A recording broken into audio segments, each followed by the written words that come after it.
This is Jessica Gray. She was on before the 2020 primary in Nevada, which Bernie Sanders won a resounding victory during that, which I was extremely excited about. This is due to the work of her, along with a lot of other people, that young or old, rich and poor, and all different races that really, put that work out there in Nevada. And I want you to talk about that too. But first, Jess, thanks so much for coming on the program again. Greatly appreciate it. Yeah, no problem. Can we talk first, before we even get into what is going on in the Nevada Democratic Party? What happened in 2020?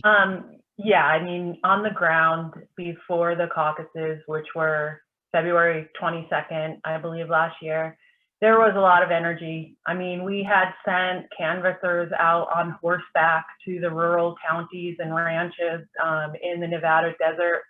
And we were just getting a lot of positive feedback. It was no doubt in our minds that Bernie was going to rock that election here in Nevada. And, it was a big celebration, and we definitely took a day or two to celebrate that. And we kind of collected ourselves and got back. We met up to watch the Super Tuesday results coming in. And at the beginning of the night, we were fairly confident that we were going to win a number of these races. And Bernie was confident too. And I remember telling my friends here in Nevada that Bernie had said he has a very good chance of coming out on top in a number of those races. And he rarely says that, he rarely says well, we have a very good chance to win.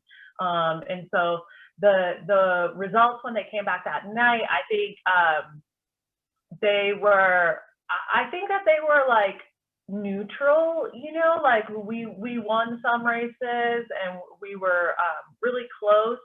But then what happened after that was this sort of media frenzy over South Carolina, which has never mattered that much before.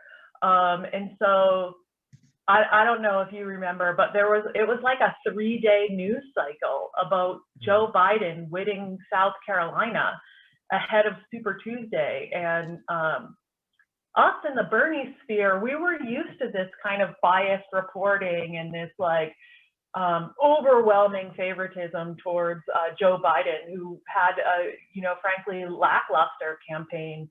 There were no Biden people in Nevada, not very much of a presence, I should say.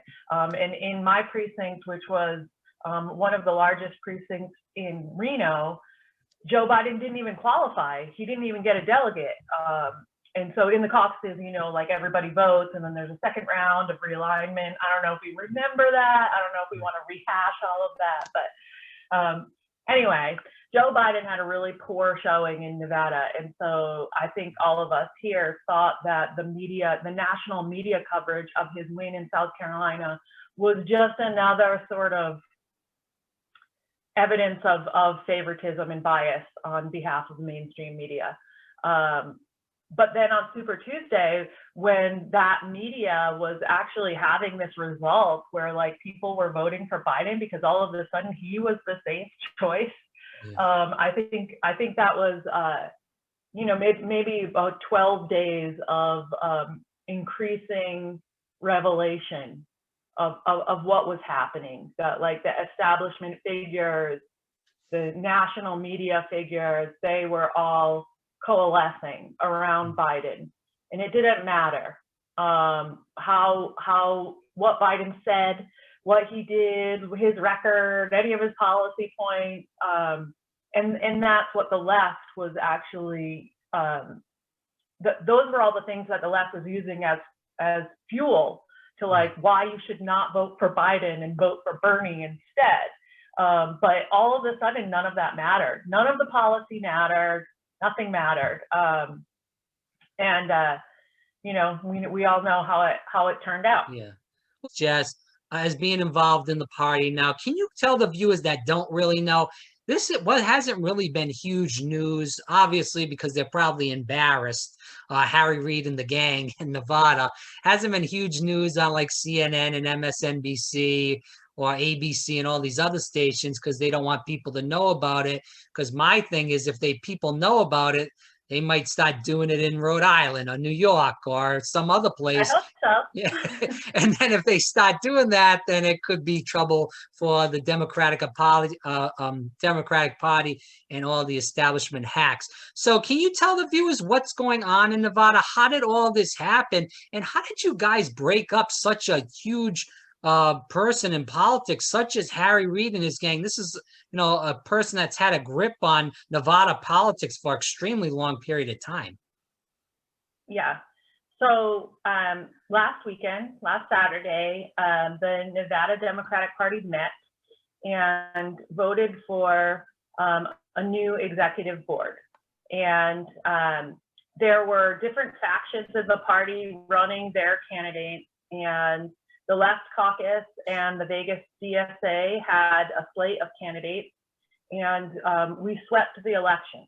And so the leadership of the Nevada State Democratic Party now is made up of former Bernie campaign workers, surrogates, and Vegas DSA members.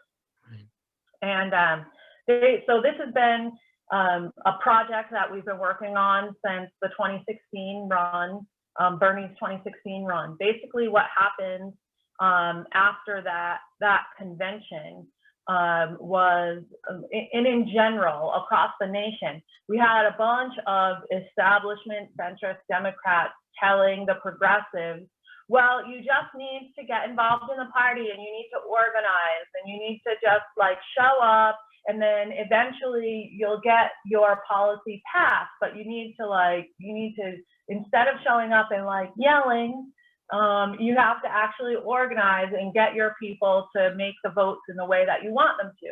And so I think, a lot of people, myself included, like listen to that.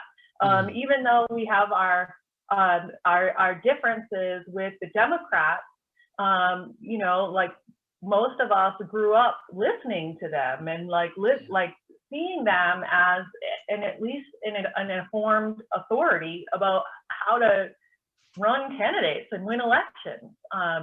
And so, I think a lot of people were like, okay, Democrats, we're gonna show up. We're gonna volunteer our time. We're gonna work in our local party. We're gonna volunteer for candidates that we support.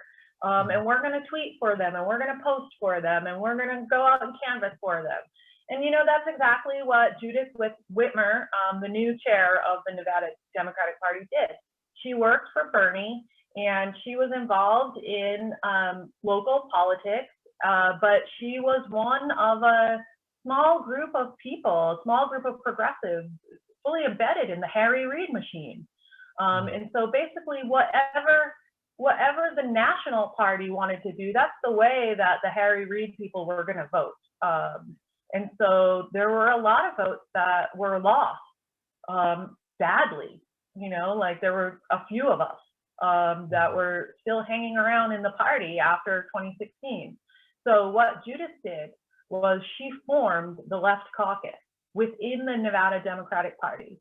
So she said, this is a place where leftists can find a home in the Democratic Party, and we're gonna show up, and we're gonna fill the seats, and we're gonna vote as a block, and we're gonna see what happens. We're basically doing what the Democrats told us to do. So it's different in every state. Like the party structure is different in every state. So it's not as if people can just replicate what we did. But basically in Nevada, the party is made up of about 600 voting members. They're on the state central committee. The state central committee meets once a quarter and votes on amendments, rules changes, motions to the party. And so it's about how the party fundraises and distributes funds to candidates and supports candidates and supports legislation and Nevada organizations at the polls. And So what we did was every time we had the opportunity to nominate people to the state central committee, we did every quarter for 5 years. And so every time there was a vacant seat, every quarter, we would nominate people. And in between those meetings, what Judith did was send out emails for the Left Caucus, just like the DSA, right? A monthly newsletter, a regular meeting. We are going to have chairs, we're going to have vice chairs, we're going to have an outreach committee. And she just built this organization and recruited people.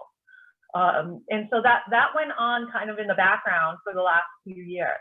Now in 2020, Bernie had this really amazing showing in Nevada. And so the way that the party is structured, the caucuses happen, and there are a number of delegates that are coming from each precinct. And the delegates are human beings, and they go to represent their precinct in the county convention. And then there's like a different count, you know, of delegates, like which we discussed in detail about Iowa, like the county delegates and the state delegates and whatever. And so a large number of Bernie people became county level delegates and then became state level delegates, which gave them the right to vote at the next state committee meeting, central committee meeting, right?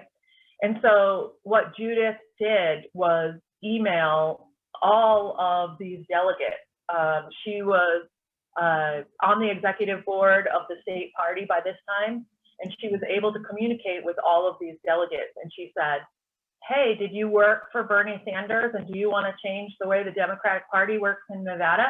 Join the Left Caucus.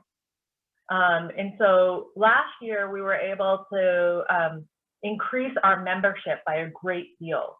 And starting in the summer, we actually had a small majority voting bloc in the state party.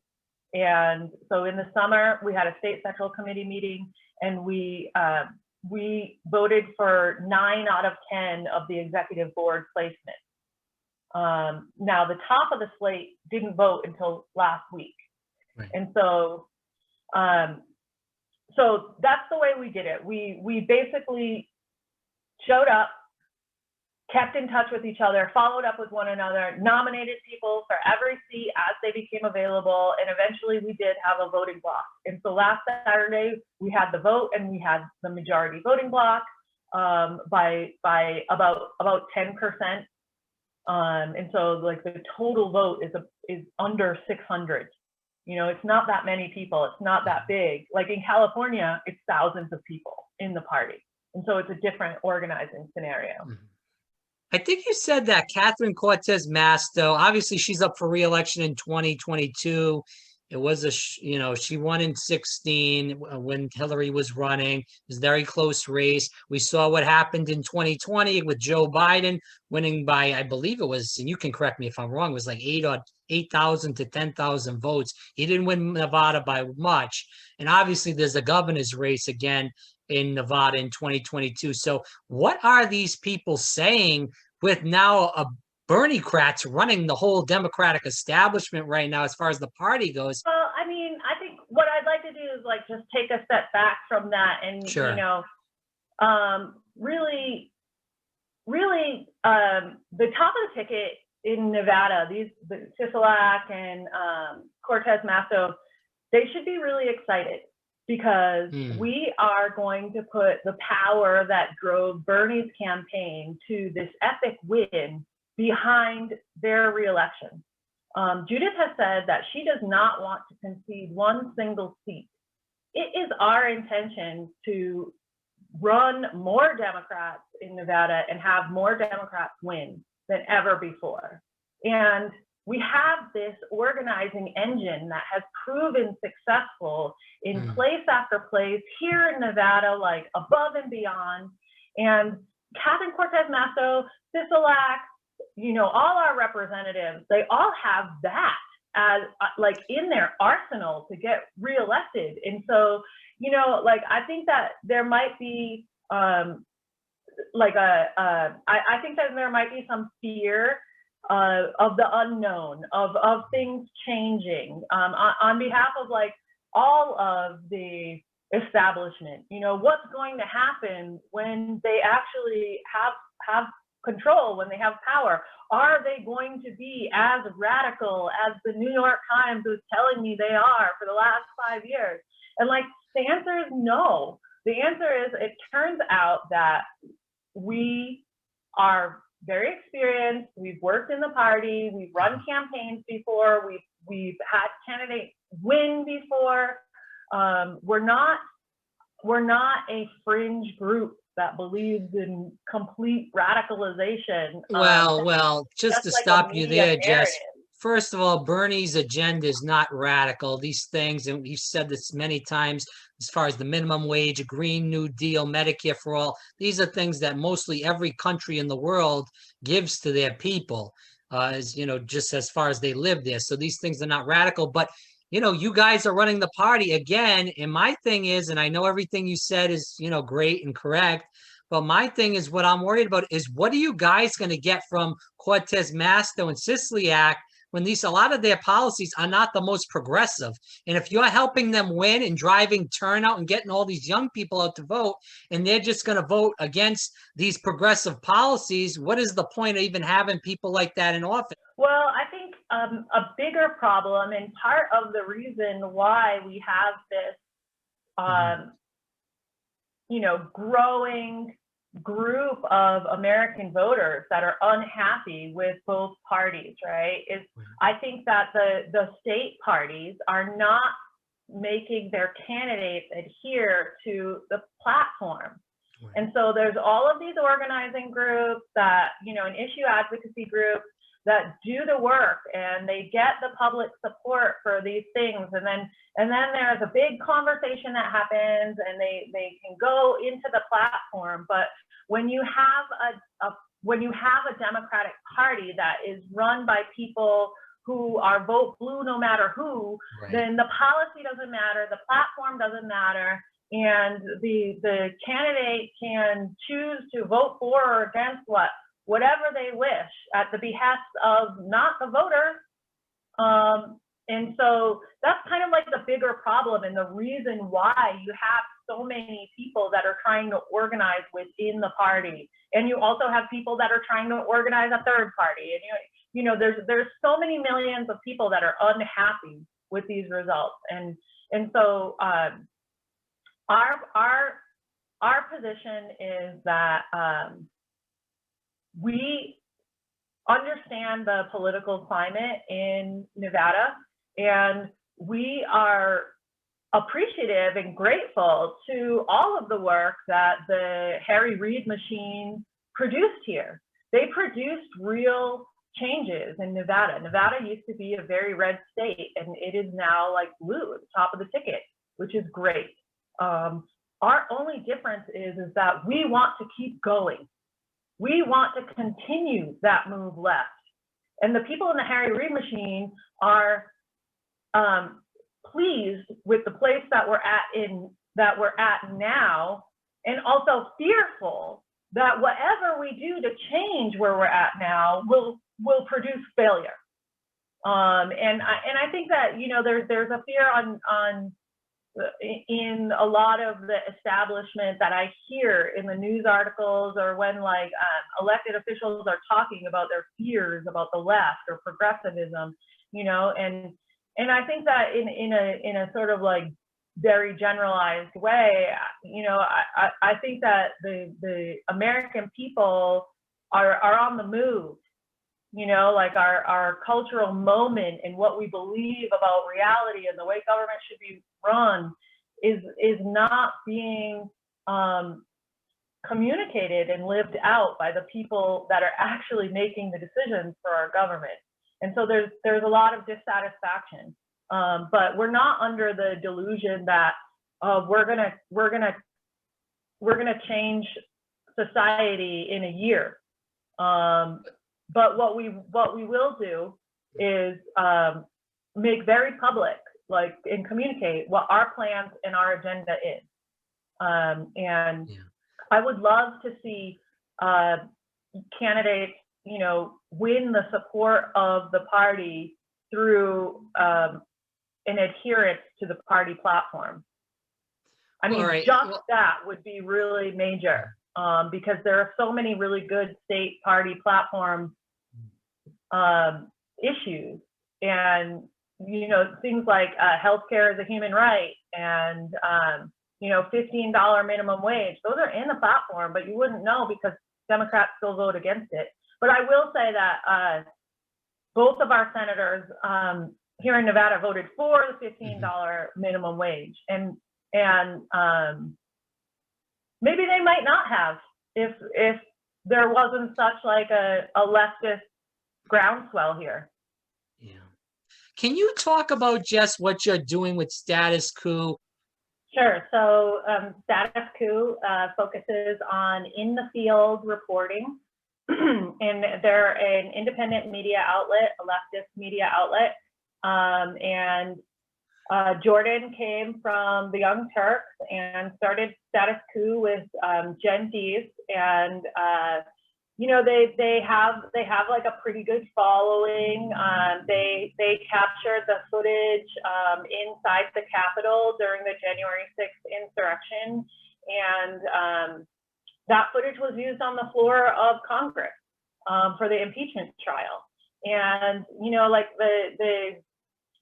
there's a number of challenges to be an independent media person today, and they're doing this type of reporting. Like, I've been a fan of Status Coup for a long time. I talked with Jordan and Jen during the primaries in Nevada, and I kind of like built this like little relationship with them. And the reason that I reported to them was because we live in this kind of absurd media environment where the media creates these really scary stories that are not real and presents them as real. And I think it's making people mad, you know, like I think that people we Americans don't have a shared reality. And what Status Coup does is go to the protest, go to the event, and they interview people on the ground. It's unvarnished truth. It's unpackaged media. And so I feel like that is just like really sorely needed right now. Like, people need to be able to have some kind of trust in what the news is saying. And very often whatever is filmed on the ground is sent to the studio and it's edited and repackaged, and then there's a voiceover from Joy Reid or Tucker Carlson telling you what to think about it. And I think that it's really fracturing our civil society on like a big level. And so, you know, I've been a big supporter of Status Coup and that kind of on the ground reporting. And now what I am doing for them is that the media landscape is really wild right now. It's really tough to be seen and be heard, and it's in a lot of different like dynamic sea changes in the whole industry are happening. And Jen and Jordan are investigative journalists. They want to do investigative journalism. They don't want to try to figure out how to overcome YouTube algorithmic throttling of their channel. And so I have a long history of my career of work. I work in tech startups, and typically I'm the first marketer. And so I build marketing organizations from the ground up, starting with the brand and, you know, the content strategy and the social strategy and all these things. And so what I am doing for Jordan and Jen is trying to make sure that they're communicating their value proposition to the world. You know, why is on the ground reporting critical right now? Why is it important? Why is it significant? Why should people support them? Because now the investigative journalism model is subscribers that are paying monthly for content, like paying a small amount monthly for content. And so there are all these issues, and honestly, they just want to be reporters, and that's a job in and of itself. And so I'm kind of in the background doing some like structural projects with their presentation, like doing things like SEO optimization and you know, brand communication and like redoing their website and things. So I'm not a reporter, even though they've already said like I need to have my own live stream. I'm like, I'm not a reporter. You know, I'm really just an average American voter, and I've done what I can and what I know about, like use my skills to apply to our movement, because I believe in us. I believe in our vision for a better world. And I think that, like, you know, with Status Coup in particular, I feel like if more of that type of reporting gets a bigger platform, gets better airtime, more people see their neighbors. You know, this goes back to the conversation we were having before, where, you know, our whole theory of winning is about direct face-to-face interaction with voters. And I have already talked about, you know, my many interactions with all different types of people and voters at their doors while canvassing for Bernie. And I think it's wonderful. I think people are amazing. And it's the single, you know, those face-to-face interactions are the single thing that counteracts all of the media. When the media tells me like all Trump people are this or that or whatever, and I'm like, well, no, actually, like these people that I spoke to in Idaho, they were great, you know. And so I feel like if more people are able to see and hear the interviews with like protesters on the ground at Trump rallies or at the Capitol or Black Lives Matter, or, you know, they got a bunch of footage yesterday from the Breonna Taylor protest, and it turns out the police showed up and drove over some protesters, and like no other media was there, but Status Coup was there. And so meanwhile, this morning they're posting this stuff, and their channels are all fully throttled. You know, they have 60 almost 66,000 followers, 68,000 followers on Twitter. And they tweet something out and get like 40 likes. It's absurd. Like yesterday, they live streamed from the Breonna Taylor protest in New York City, and they had 75 people watching their live stream. They have 108,000 subscribers. And yesterday was the anniversary of Breonna Taylor's death. It wasn't like an insignificant Tuesday, you know. And so there are structural problems in the media, having to do with like social media companies and all of that. And it's not the job of an investigative journalist to like sort that out. And so that's what I'm doing for Status Coup, is I'm trying to investigate what is happening with their posting, with their communication, and optimize the things that we have control over, and then, you know, publicize the things that we think are stacking the deck against us. If you want to end with something, I'd love for you to tell the viewers where they can find more about you, and also if you got any hope for the progressives that are kind of down with the Biden presidency and the lies of the $2,000 checks, the lies of the $15 minimum wage, and many other things that Biden's going to lie and not proceed with throughout his presidency. Yeah, you know, I think that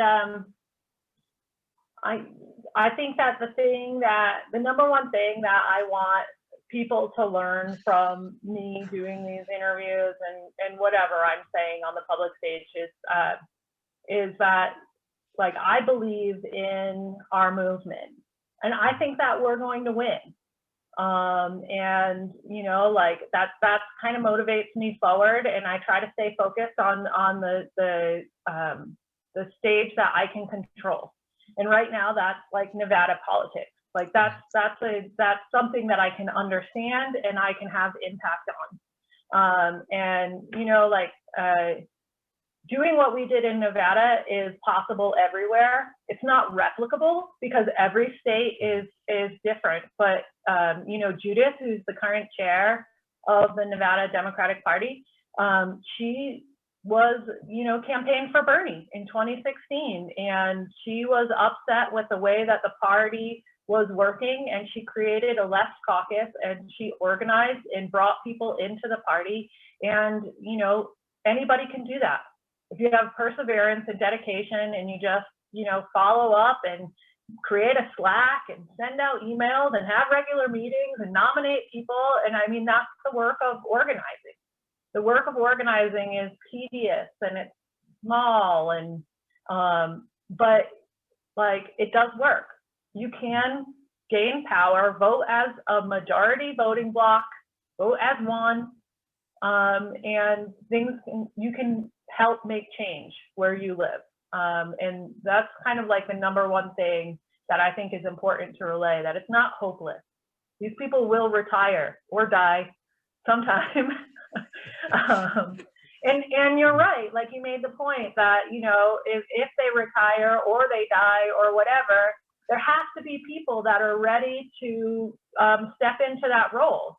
And my whole work is to make sure that the people who are ready to step into that role really are.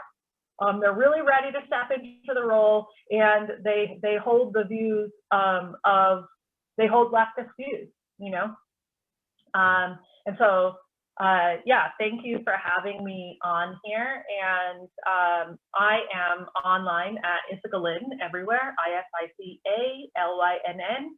I'm not a reporter, but I work for Status Coup, and they are at Status Coup, and it's Jordan Sheridan and Jen Dees, and John Farina and Tina Desiree Berg. And we're a independent media outlet, and we're on the ground doing in the field reporting, and we would really love everyone's support. Right. Yeah. No, definitely check out Status Coup, statuscoup.com, or definitely type that in YouTube. Go ahead, Jess. I just want to add that if anybody wants to stay up with Nevada politics and what we're doing with the state Democratic Party, we're on Twitter at Left Caucus. And I'm tweeting for them, and so I'm going to make sure that I tell everybody in my network, what we're up to, what our plans are, and hopefully we can, win more Democratic seats in Nevada. We'll definitely be watching you, and we'll definitely be talking, and hope to see you on more members calls, and hopefully you'll do a live stream too.